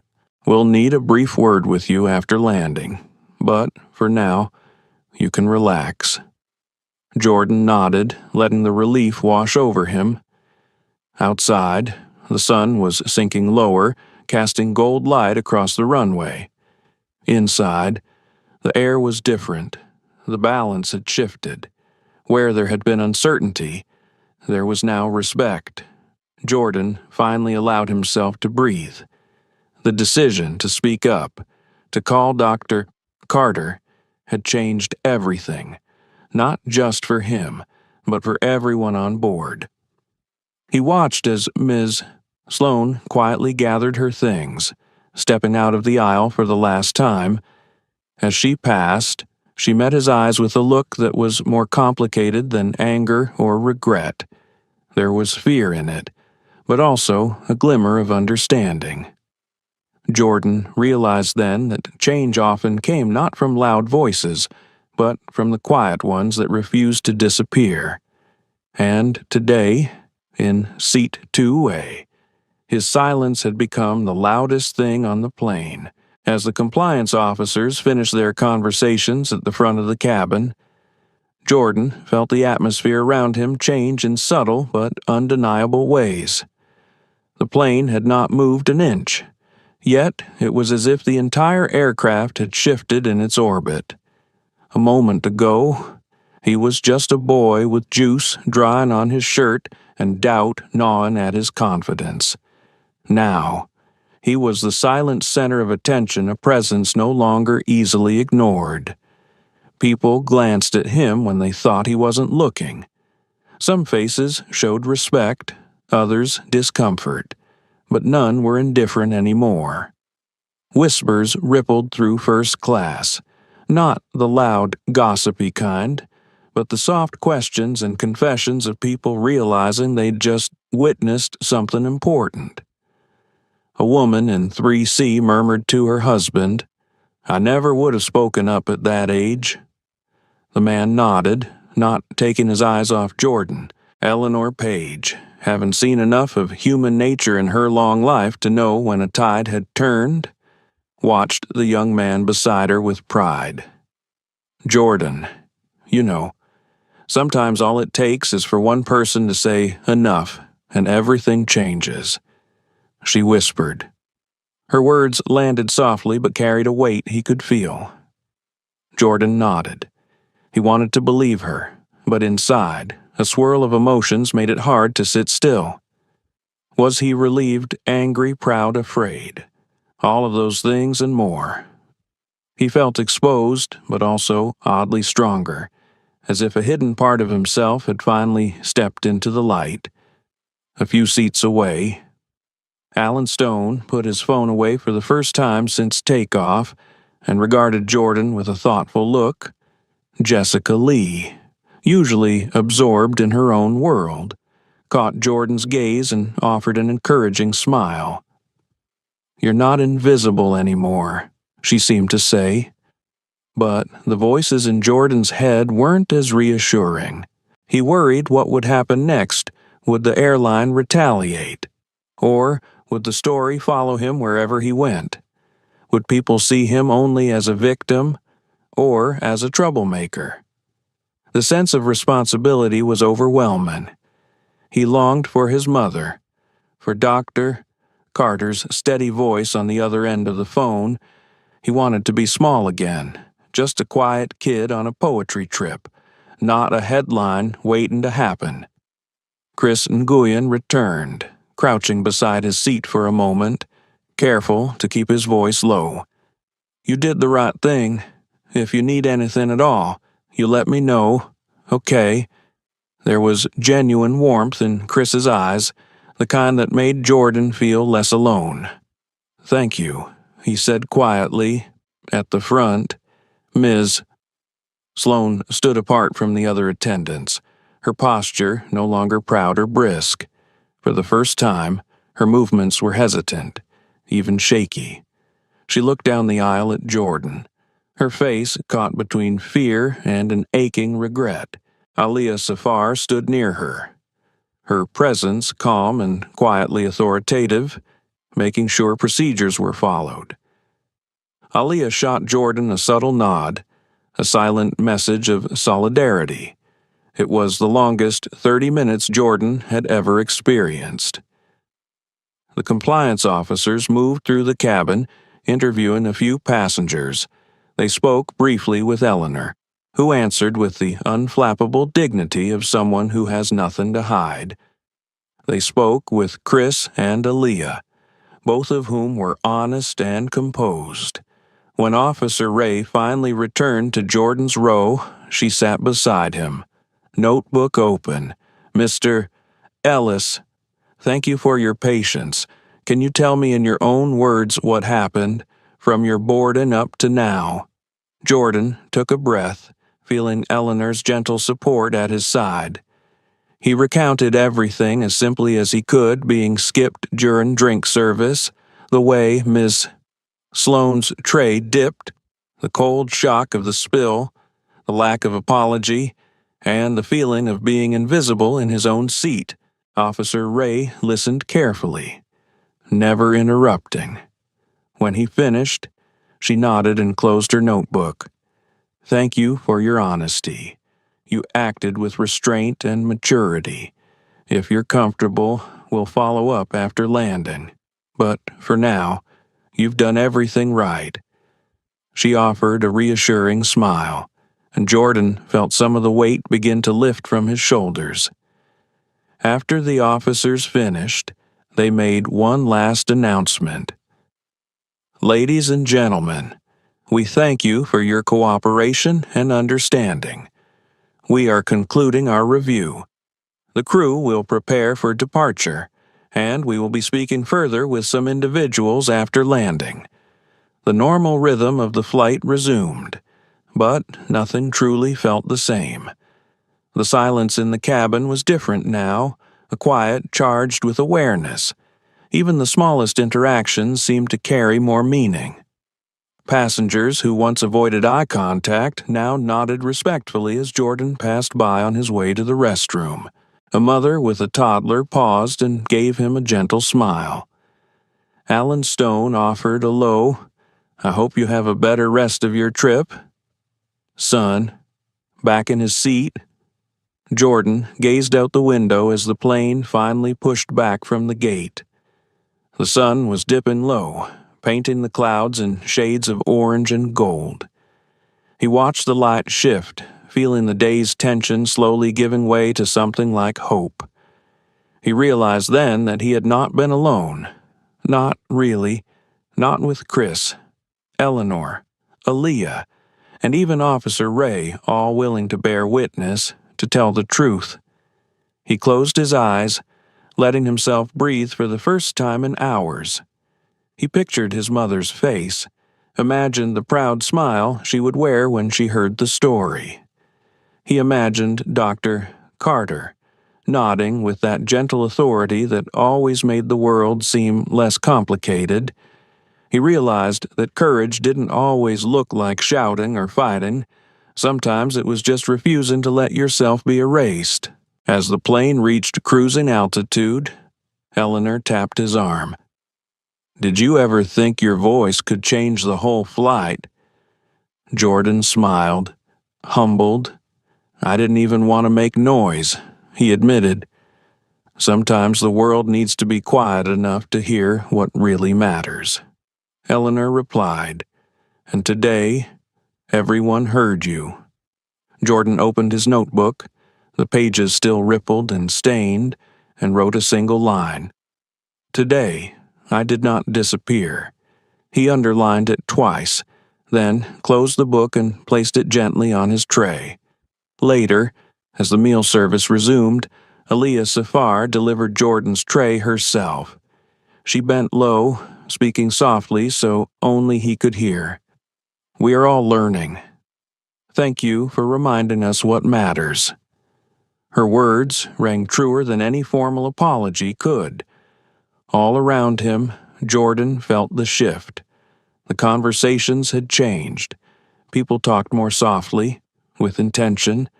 They checked their own reactions before judging others. Even Ms. Sloane, who kept her distance at the front, seemed chastened and reflective. The flight was only halfway over, but Jordan sensed that the journey was no longer about the destination. It was about what it meant to take up space, to demand acknowledgement, to refuse to let a moment of humiliation define you. As the cabin lights dimmed and night began to fall outside, Jordan finally allowed himself to relax. He leaned his head against the seat, feeling the thrum of the engines, the hum of possibility, and a new sense of peace inside his chest. For the first time, he realized he did not have to become smaller to fit the world. Maybe the world, finally, was learning to make room. By the time the aircraft settled into its cruising altitude, there was a new kind of hush in the cabin. The sky outside was ink blue, streaked with fading gold. For a while, the world below disappeared, the engine hum becoming a blanket over the awkward, weighty memories that filled the air between rows. If anyone thought the tension would fade now that the compliance officers had left the aisle, they were wrong. The silence had deepened, but it was different. It felt like after a thunderstorm, the quiet that follows when people realize they've just witnessed something they cannot forget. Jordan sat still, his hands clasped on top of his notebook.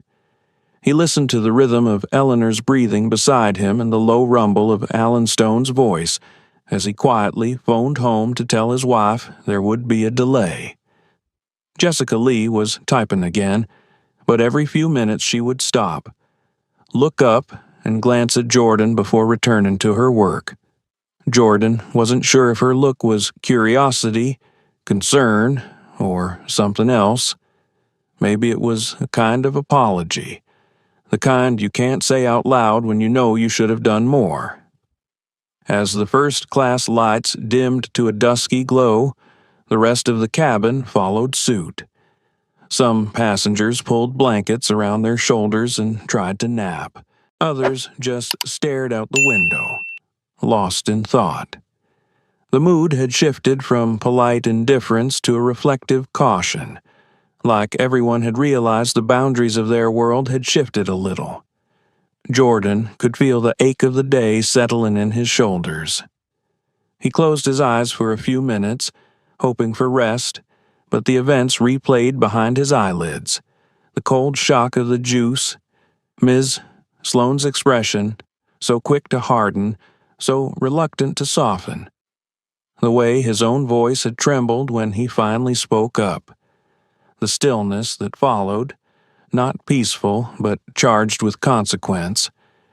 When he opened his eyes again, Eleanor was awake, watching him with a gentle concern that reminded him of his grandmother. She reached into her bag and handed him a soft, monogrammed handkerchief. "For the stains," she said, "or anything else that needs a gentle touch."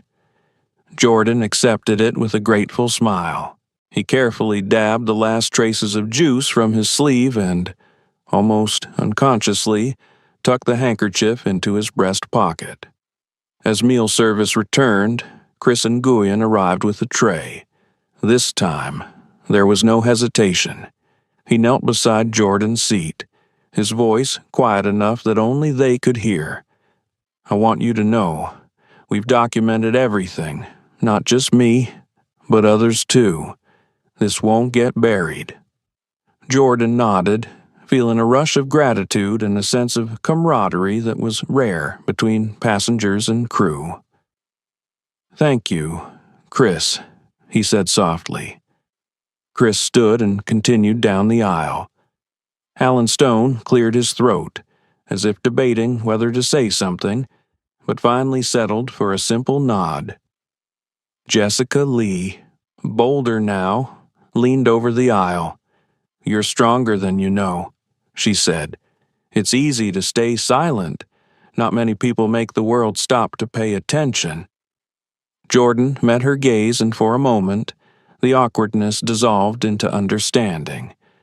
Maybe she really did get it. As the meal progressed, small conversations started up again.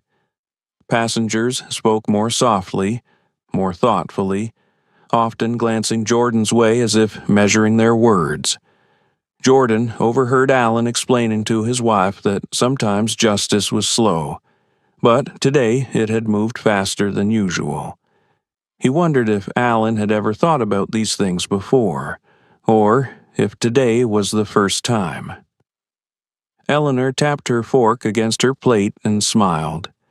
"When I was a girl," she said, "my parents told me to keep my head down and let the world pass by.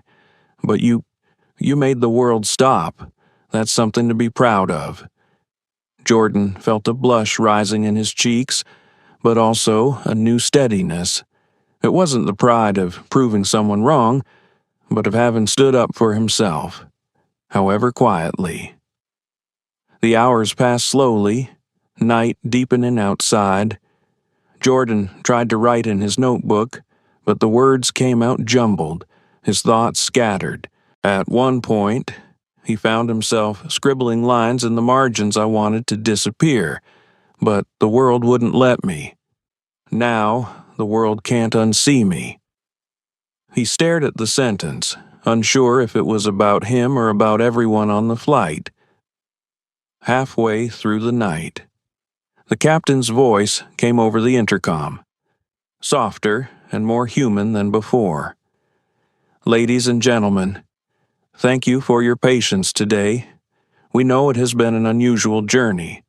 The safety and dignity of all our passengers is our highest priority. We hope the remainder of your flight is peaceful." The message, meant for everyone, felt strangely personal. Jordan wondered if the captain knew about everything that had happened. He suspected he did. Eleanor settled in to sleep, her hand resting gently on Jordan's forearm for reassurance.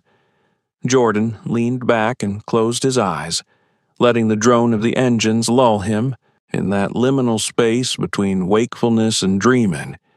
He found himself back at home, sitting at the kitchen table while his mother stirred sugar into her coffee. Her voice, full of wisdom and warmth, echoed in his memory. "You don't have to fight every battle, Joe, but when you do fight it for the right reason," he clung to that, letting it settle his nerves. Sometime before dawn, Jordan awoke to the feeling of someone watching him. It was Aaliyah Safar, the purser, standing by his row. She crouched down, voice gentle. "I want to thank you," she said. "Sometimes people forget that quiet resistance is its own kind of courage. This crew won't forget." She pressed a small packet of cookies into his hand, the sort of kindness that meant more than any formal apology. Jordan smiled and, for the first time since boarding, felt truly seen. He wanted to say something back, to thank her, but the words failed him. Instead, he nodded, letting the moment speak for itself. Later, as the plane crossed into early morning light, the city lights below flickered and faded. People began to stir, the first signs of a new day arriving with a sense of relief. Jordan realized he wasn't afraid anymore of what might happen when they landed. He had done the hard thing. He had refused to be invisible, even when the world had expected him to disappear. Passengers packed away their things, the small routines of landing beginning. Eleanor carefully folded her blanket. Alan adjusted his tie. Jessica wrote something on her phone, a message, maybe, or a note she wanted to remember. Chris and Nguyen passed by and gave Jordan a look of camaraderie, as if sharing a secret that only the two of them could fully understand. When the seatbelt sign illuminated and the crew prepared for arrival, Jordan sat quietly and reflected on everything that had happened. He understood now that standing up for himself was not just about justice for one moment, but about dignity for every moment after. That, he realized, was a victory that could not be undone. The wheels touched down with a soft jolt, the city outside brightening with the first sun. In that moment, Jordan felt more awake than he ever had, as if the whole journey had been a kind of awakening not just for him, but for everyone who had been watching. As the plane taxied to the gate, Officer Ray reappeared at the front of the cabin, ready for follow-up interviews. Jordan straightened his shoulders, ready to answer questions, ready to face whatever came next. He was not afraid. He was not alone. The world had seen him, and for once, the world had listened. As the plane rolled gently to the gate, dawn was seeping into the airport windows, lighting the faces of the weary travelers with a soft gold. Jordan sat in his seat, heart beating steady and sure. He could feel the change inside himself, a sense of calm that came from knowing he had not let the worst of the day define him. It was not victory in the way movies promised no applause, no grand speeches, but something deeper, a quiet certainty that he had earned his place. The flight crew made their final checks. Passengers reached for bags and coats. The usual impatience simmered under the surface, but it was different now. Even those who wanted to rush off seemed to hold back a moment, glancing at Jordan with a mixture of curiosity, guilt, and reluctant respect. The story of what happened in first class was already alive in the air between them, passed in looks and quiet conversation.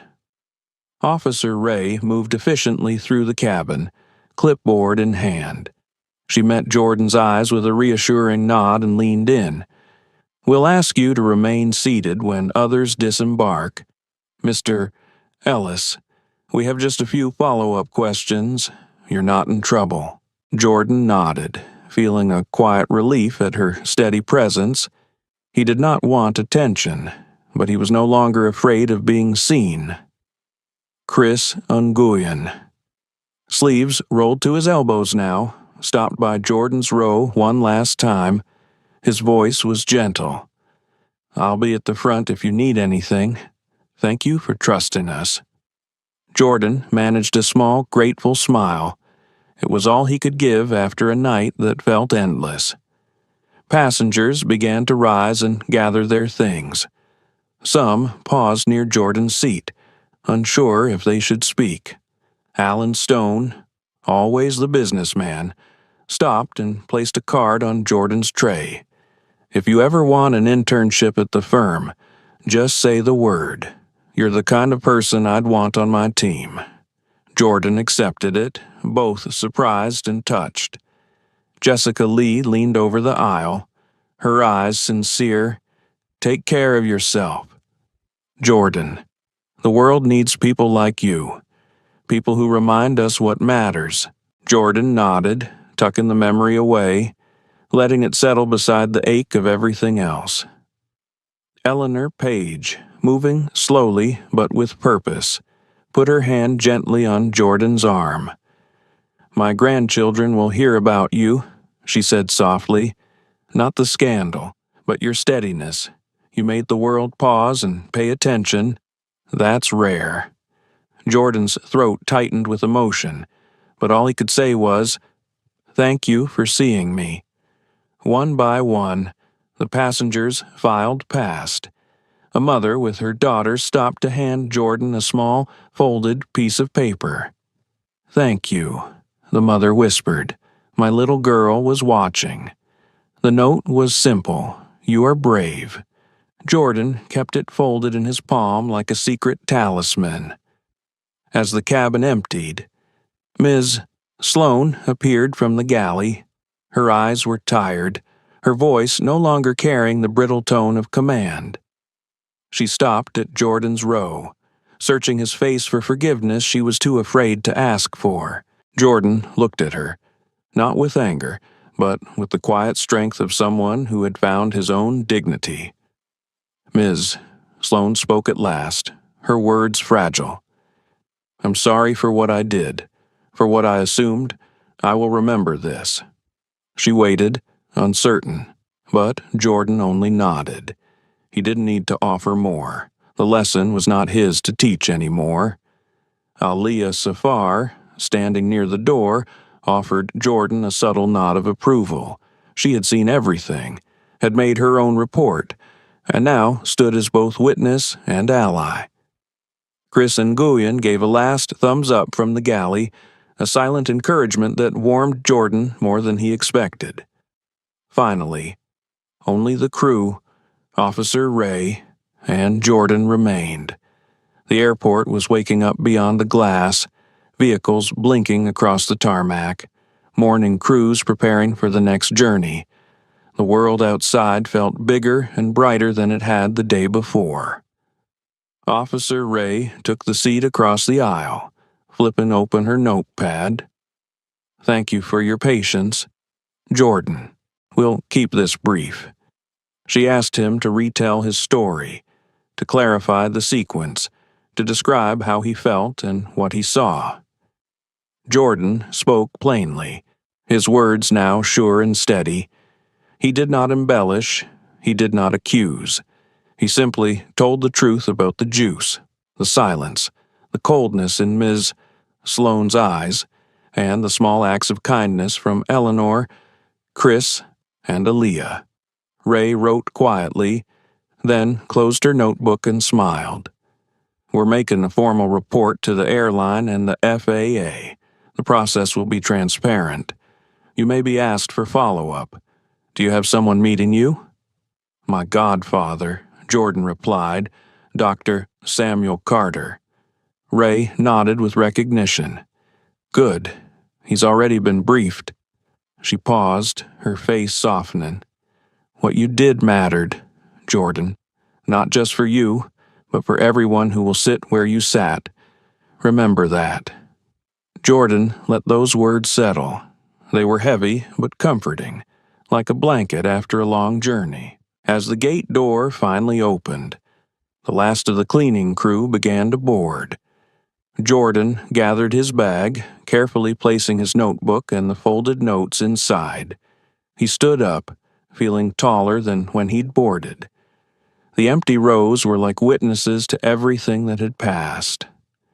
He stepped into the aisle, flanked by Officer Ray and Chris Nayin. The walk to the door was short, but Jordan felt every pair of eyes in the terminal on him. There was no parade, no applause, just a quiet acknowledgement. Some people nodded, a few offered small smiles. The story was already spreading through whispers, through text messages, through glances and silent understanding. Just outside the jet bridge, Dr. Carter stood waiting. He looked tired but proud, his overcoat slung over one arm, eyes searching for his godson. Jordan dropped his bag and, for the first time in a long while, allowed himself to accept comfort. Dr. Carter pulled him into a hug, steady and safe. "You did well, Joe," he said quietly. "You stood up for yourself and for everyone who needed you to." Jordan blinked back the tears that threatened to fall. "I was scared," he admitted. "I kept thinking, maybe it was my fault." Carter held him tighter. "The world will always try to tell you to be small." You reminded them that you are not. Officer Ray lingered for a moment, watching the reunion, then stepped forward. "Dr. Carter," she said, "we will be in touch about the next steps." Carter nodded, offering his thanks. The three of them walked together into the terminal, the bustle of morning travelers swirling around them.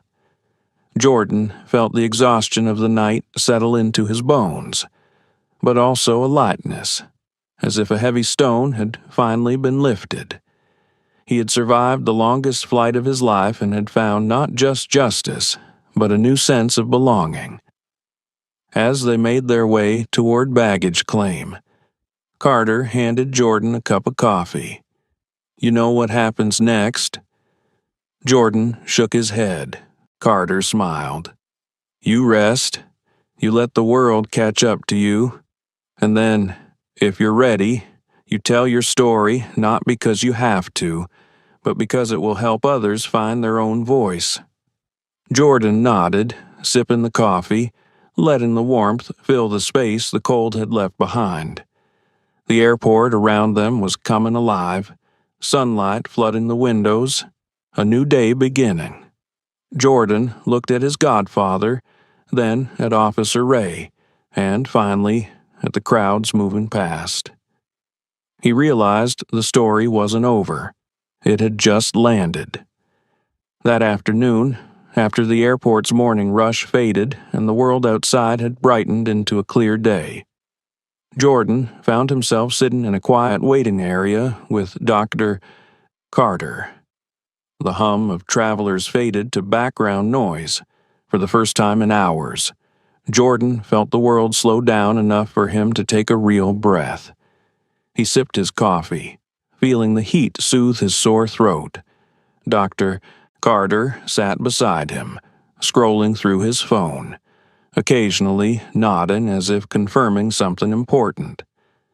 The silence between them was easy, like the kind of silence that comes only after a storm has passed.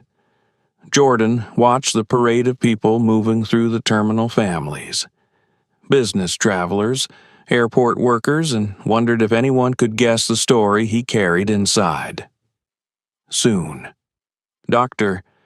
Carter received a text from Officer Ray confirming that the FAA report had been filed and that follow-up interviews would happen by video. For now, Jordan was free to go home, to rest, to process.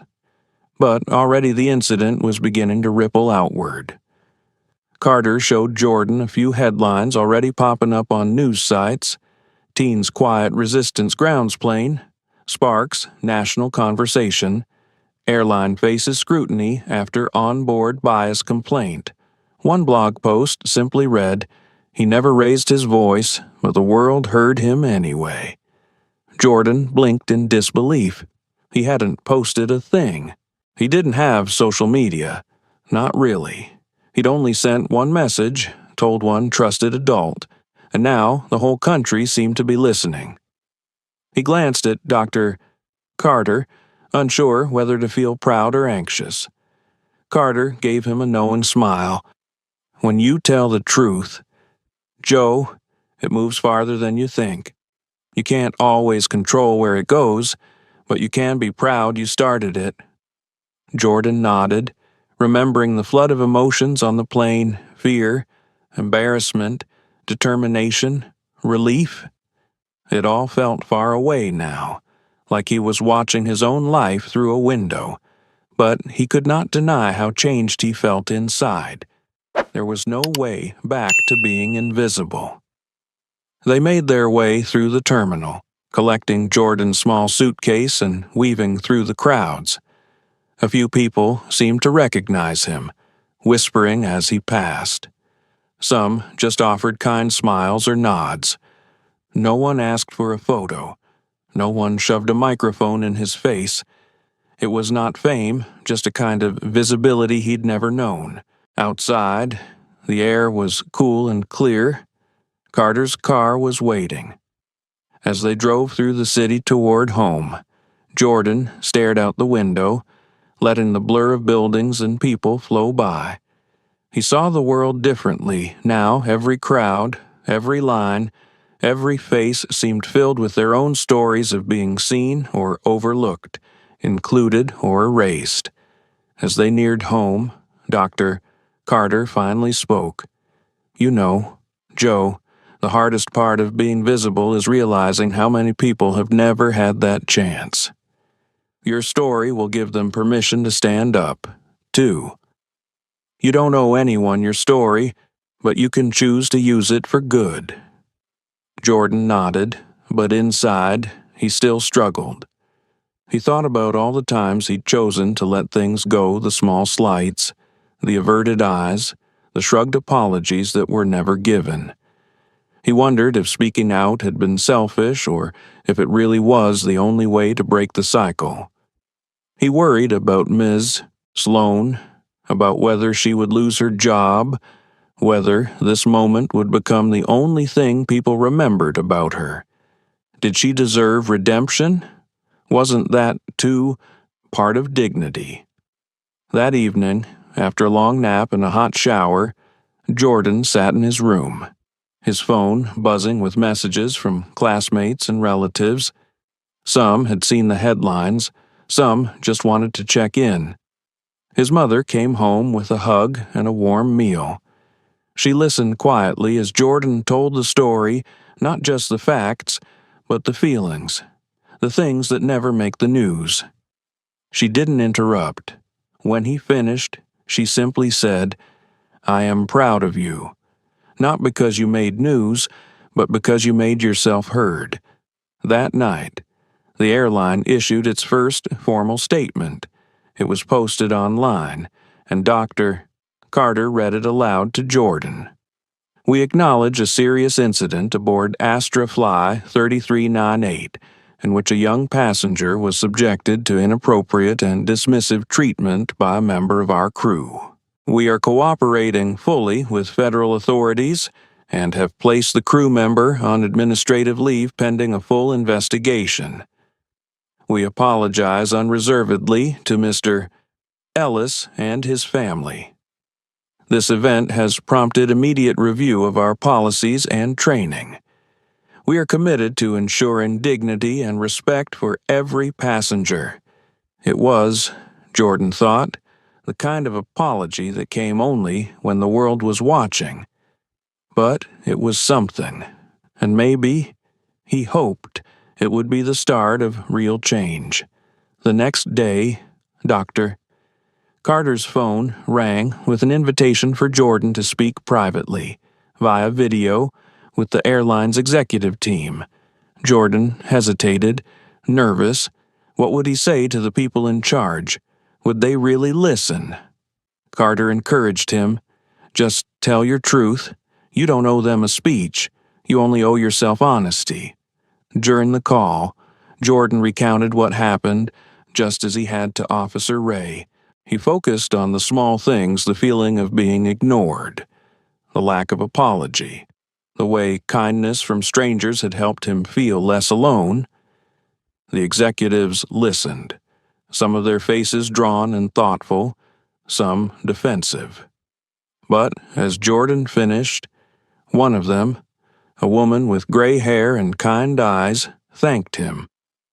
"You reminded us what it feels like to be on the other side of our policies. We are sorry, and we are listening." Afterward, Jordan felt a strange lightness, as if telling the story again had released something heavy inside him. Dr. Carter patted his shoulder. "The first time is always the hardest, but every time you tell your truth, it gets a little easier and a little more powerful." That week, the story was everywhere. It was on news programs, in school assemblies, and discussed in social studies classes. Teachers asked students what they would have done if they'd been there. Some admitted they would have stayed silent. Others said they'd want to do more.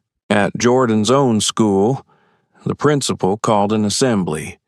He invited Jordan to stand at the front, if he wanted, or just to listen as the principal talked about dignity, courage, and the importance of speaking up for yourself and for others. Jordan stayed in his seat, but he felt every eye turned toward him, not with judgment, but with respect. Ms. Sloane's story appeared, too. A local reporter spoke to her, and her words surprised Jordan. "I made assumptions I shouldn't have made. I let my stress and my biases get in the way of doing my job. I hope to learn from this. I am truly sorry." Jordan felt a pang of sympathy for her, mixed with hope. Maybe, he thought, everyone was learning.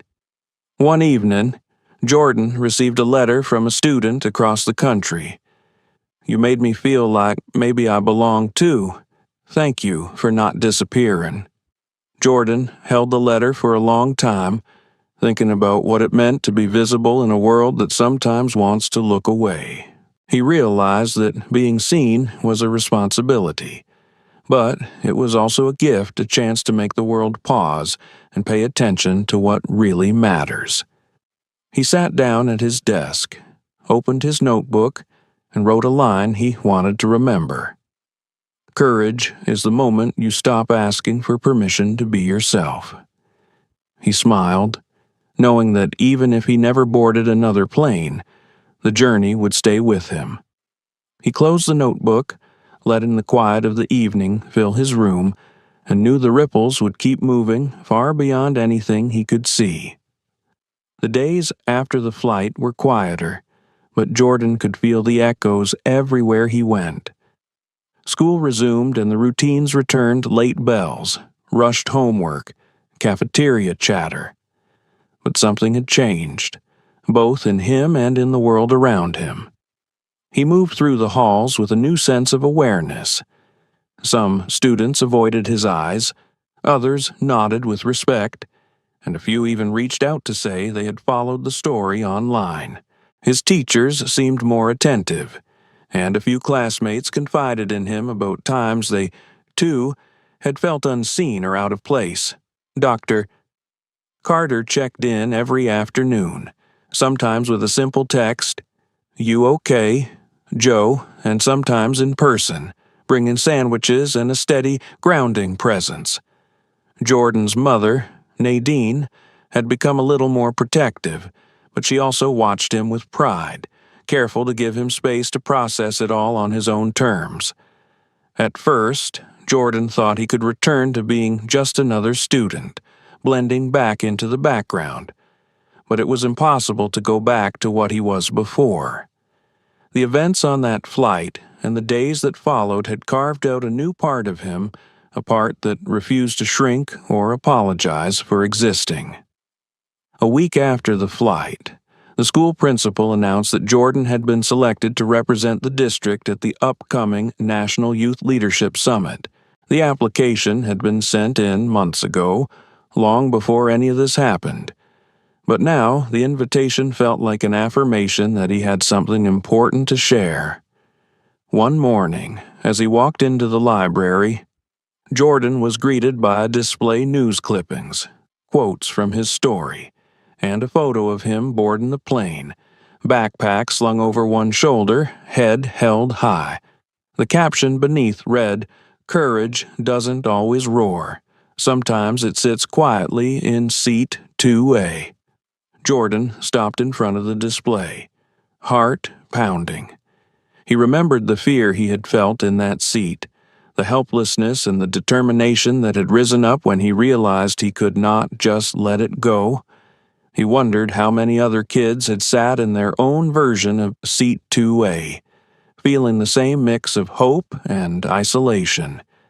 Later that afternoon, during a break in the school day, he sat with Eleanor Page in a sunlit courtyard. She was on campus for a guest lecture, having been invited to speak about her own experience as a lifelong educator and civil rights advocate. She smiled when she saw him, her face creased with warmth and pride. "You changed things, you know," she said, offering him a cup of tea. "I've been teaching for over 50 years. I've seen how slowly the world moves, but sometimes it only takes one person to speed it up." Jordan smiled, a little embarrassed by the attention. "I did not want to make a scene," he admitted. "I just wanted to be treated the same as anyone else." Eleanor nodded. "And in doing so, you reminded everyone else what that actually means." As the summit approached, Jordan spent long nights writing and rewriting what he wanted to say. He did not want his story to be about pain or anger alone. He wanted it to be about possibility, the chance for anyone, anywhere, to refuse invisibility, even in the smallest moments. He wanted to talk about Ms. Sloane, too, about the way dignity can be restored on both sides when people are willing to face the truth, even when it is uncomfortable. On the day of the summit, the auditorium was filled with students from across the country. Some were nervous, others excited. The air hummed with anticipation. When it was his turn, Jordan took a steadying breath, stepped to the microphone, and looked out at the faces waiting for him to speak. He began not with the flight, but with a memory from childhood, the first time he realized some people would judge him before he even said a word. He spoke about the lessons his mother taught him about the power of kindness and the cost of silence. He described the fear and the shame that sometimes accompanied being seen, and the courage it took not to disappear in those moments. Then he told them about Seat 2A. He did not sensationalize. He spoke simply and honestly, describing how it felt to be skipped, to be dismissed, to have to decide whether or not to make himself visible. He spoke about the fear of being labeled a troublemaker, about the hesitation to speak up when the world seemed to prefer that he stay quiet. But then he spoke about what happened next, the small acts of solidarity, the strength that comes from knowing someone believes you matter, and the importance of even one person bearing witness. He shared how Eleanor, Chris, Aaliyah, and even Officer Ray had helped him feel less alone. He acknowledged Ms. Sloane, not as a villain, but as someone who was learning, just as he was. At the end of his speech, Jordan looked out at the audience and said, "I do not want to be remembered for what happened to me on a plane. I want to be remembered for refusing to disappear. I hope each of you will remember that, too. Speak up, not just for yourself, but for the person in Seat 2A, wherever you find them." The room fell silent, the kind of silence that holds its breath, waiting to become something more. There was no applause at first, just the sound of people thinking, of hearts being changed. Then, slowly, hands began to come together, the applause rising until it filled the hall. Afterward, dozens of students approached him, some with stories of their own, others with thanks or questions. Jordan realized that his courage had made space for others to find their voices. The ripple effect, Dr. Carter had called it, and now Jordan could see it moving outward, one conversation at a time. In the weeks that followed, the airline implemented new policies, mandatory anti-bias training for all crew, new reporting protocols for complaints, and a student advisory panel to consult on passenger experience. News outlets covered these changes, crediting Jordan's story with inspiring a shift not just at one company, but across the industry. Jordan received a letter from Ms. Sloane, handwritten and sincere. She apologized again, but also thanked him for holding her accountable. "I am learning to see what I missed." She wrote, "I hope to earn forgiveness, not just from you, but from every passenger I meet in the future." The letter meant more to Jordan than any headline. It was proof that even small acts of courage can bring about healing, not just for oneself, but for others. 2. One Saturday morning, Jordan and Dr. Carter visited a small local museum where the city's civil rights stories were displayed. In a quiet corner, there was now an exhibit, a replica of a first-class airplane seat, a folded napkin with the words, "You deserve better," written across it, and a plaque that read, "Dedicated to those who refuse to disappear." Jordan stood for a long time in front of the exhibit, feeling a sense of peace he hadn't known before.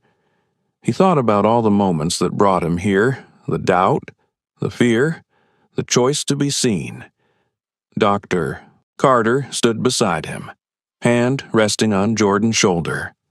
"This is where change begins," he said, "with one person, one seat, one refusal to be silent."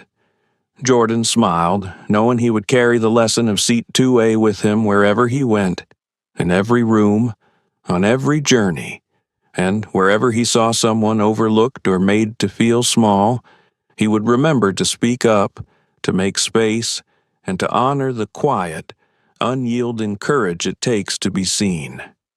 What does it truly mean to see someone and to be seen today? We watched a quiet act of courage ripple across an airplane and out into the world, forcing strangers, executives, and even those closest to us to confront the harm of casual prejudice. Jordan's journey reminds us that the loudest voice isn't always the one that shouts, but sometimes the one that simply refuses to disappear. His story is a call to pay attention, to speak up, and to never underestimate the quiet power of dignity. Every small act matters, every moment of allyship counts, and every assumption challenged can open the door to change. As we reflect on this powerful story, ask yourself, whose voice have you overlooked? Whose seat have you failed to protect? And will you have the courage to do better the next time you see injustice, no matter how quiet it seems? If this story moved you, please like, share, and subscribe to our channel. Together, let's create a community where every seat is earned, every voice is valued, and no one is left unseen. Stay tuned for more stories that inspire justice, compassion, and hope. Thank you for watching.